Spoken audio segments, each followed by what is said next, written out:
ideas that will combat the real threats to women and girls' safety and equality today. Trans women in sports, it's just not one of them.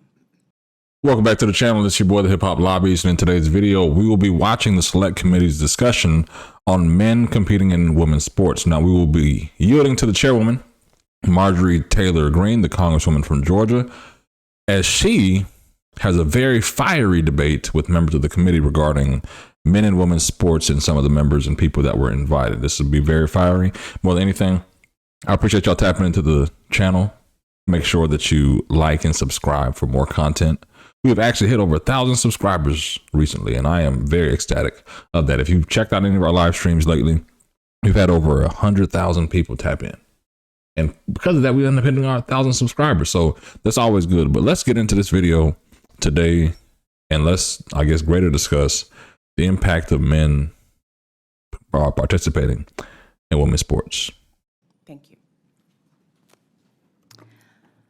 We will now begin the 5-minute question period of the hearing. I would like to remind the members that Mr. Lefelt is here under a duly issued subpoena to answer questions at today's hearing after refusing to appear voluntarily. I now recognize myself for 5 minutes for the purpose of asking questions. No one is here today to harm transgenders. We are here to defend girls and women, and we are here to defend Title IX and to uphold President Trump's executive order that all biological males stay out of girls' and women's sports. Here displayed behind me is the post that Mr. Lefelt put up. Mr. Lefelt came in here today saying that this is game day. You're right, Mr. Lefelt, this is game day.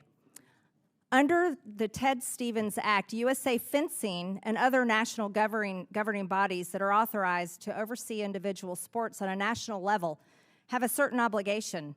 One such duty is to provide support and encouragement for participation by women, where separate programs for male and female athletes are conducted on a national basis.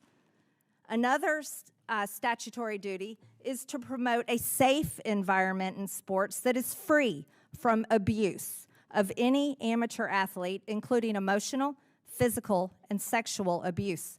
Mr. Lefelt, as the board chair of USA Fencing, surely you are aware of these legal requirements. That means you believe that forcing a woman to compete against a biological man promotes a safe environment that is free from emotional abuse. Is that correct? Got your questions. One moment. A point of order, please, Madam Chair. You're not. Madam Okay, Chair, I have a point of order. The document that you have up behind you is a misrepresentation of the actual post. It appears that you're trying to misrepresent a witness here who you use subpoena powers against. This is not, Ms. Stansbury. Ms. Stansbury, this is not a point of order. This is the actual picture. Ms. Stansbury, you're not recognized. Ms. Stansbury, you're not recognized. She clapping the hell out of that hammer. Stansbury, you are not recognized. Madam Chairwoman. You are not. This is not a point of order. Ms. Stansbury, this is not a point of order. When two Karens with too much power don't get along, man, this is wild. What this committee does, you are misrepresenting the witnesses, you are misrepresenting policy, you are misrepresenting. Ms. Stansbury, you're not recognized. You're not recognized. That's not a point of order. You're abusing the rules of this committee. This is the post of Mr. Lefelt that he posted himself on his own social media.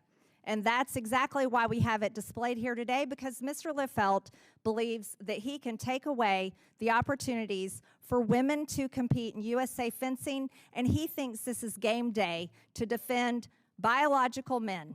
Now, we're going to return to my time as chair of this committee. Ms. Turner, refusing to compete against a man cost you a 12-month probation. Did you feel you were in a safe environment, free from abuse, when you were told you must compete against a man in an all-out competition? What's she supposed to say? No, that wasn't free from emotional abuse. Ms. McNabb, when a biological man spiked a ball into your head, were you free from physical or emotional abuse? I was not. Ms. McNabb, did you feel you were placed in a safe environment when you faced a biological male in a girls' volleyball game? No, I did not feel safe. Ms. Turner, were you safe when you were forced to go up against a biological male in your sport? No, I was not. Mr. Lefeld, do you think your perception of what constitutes a safe environment for women is more valid than that of a woman testifying here today? Congresswoman, thank you for your question. He's about to get set up so nasty here. It's about to be the nastiest setup you'll probably ever see. And it's just going to blow up the whole damn committee. Watch it. Study that was published in 2010 regarding the safety of sports in the Olympic movement. There were 51 sports that were assessed as part of that study. That's a Not yes answering or no the question. Mr. Not answering the Lefeld. question, bro. Is Ma'am, that it's your a- perception? You're it's a sitting more next to a nuanced young answer. woman who received a brain injury from a biological male. Is it safe to compete against biological males? Yes or no, Mr. Lefeld? Watch this setup. Yes or no? What happened to Ms. McNabb I'll take was that as a no. Mr. Lefeld, do you think forcing a woman to change in front of a man in a locker room is abusive? Yes or no? Congresswoman, I'm not sure I Do you follow the want your question. daughter to change in front of biological men in locker rooms? Yes. That's the issue. Watch his response. People don't want to be real about the conversation. That's the biggest issue. Or no? My daughter isn't really something that should be part of this Oh, hearing, I'm gonna. respectfully. If you're not a quick no on that, we're gonna take that as a no. We're gonna switch gears to USA Fencing site selection policy. You're the chair of USA Fencing. You should be familiar. Mr. Lefeld, what does abortion have to do with fencing? Congresswoman, that policy was passed before I got on the board. However, when You're the chair of the board now. What does abortion have to do with fencing, Mr. Lefeld? I'm on the board, you're correct, and I offered an amendment to that policy. And no, nothing that was changed, Congresswoman, that allowed for more flexibility at the What, city to level. get an abortion while you're at fencing competitions? And Uh-oh. it think also so. allowed for better convenience. So we enhanced the policy More under my convenience to leadership on the Planned board. Parenthood centers. Mr. Lefeld, why does USA Fencing states abortion policies and LGBTQ policies in its site selection process to determine where tournaments are held? That's part I didn't even know fencing tournaments happen like that. But at the same time, I didn't know that they had this criteria where you had to have, I guess, a Planned Parenthood and LGBTQ rights in order to have a tournament. Majorie eating their ass up today, man. of your site selection process. Eating their ass up is today. abortion availability and states and cities that are friendly to LGBTQ policies. How is that part of USA Fencing? Congresswoman, we try to have tournaments in sites that are safe for all of our members, period. So you don't think red states are safe for fencing athletes? Red states are absolutely safe, and we regularly host tournaments there, including Texas, Ohio, No, Missouri. your site selection policies are based on abortion availability and LGBTQ availability, not on fencing, not on your. What is LGBTQ availability? I mean, would it be like the state of Georgia? I mean, how do they determine which state has the most available LGBTQs? The wildest shit I've heard. Sport. Now let's go a little bit further with this.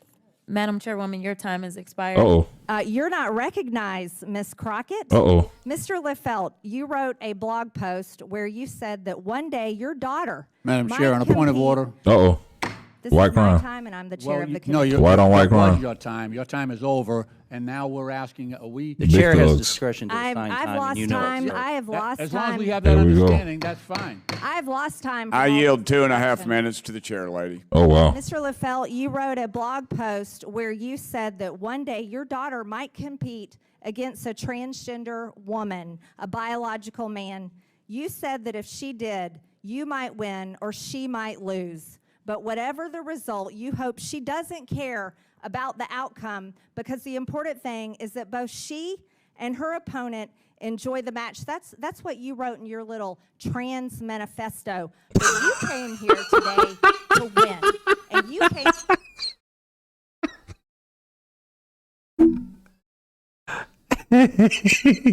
A trans manifesto. I ain't never. here today to defeat women in their own sport.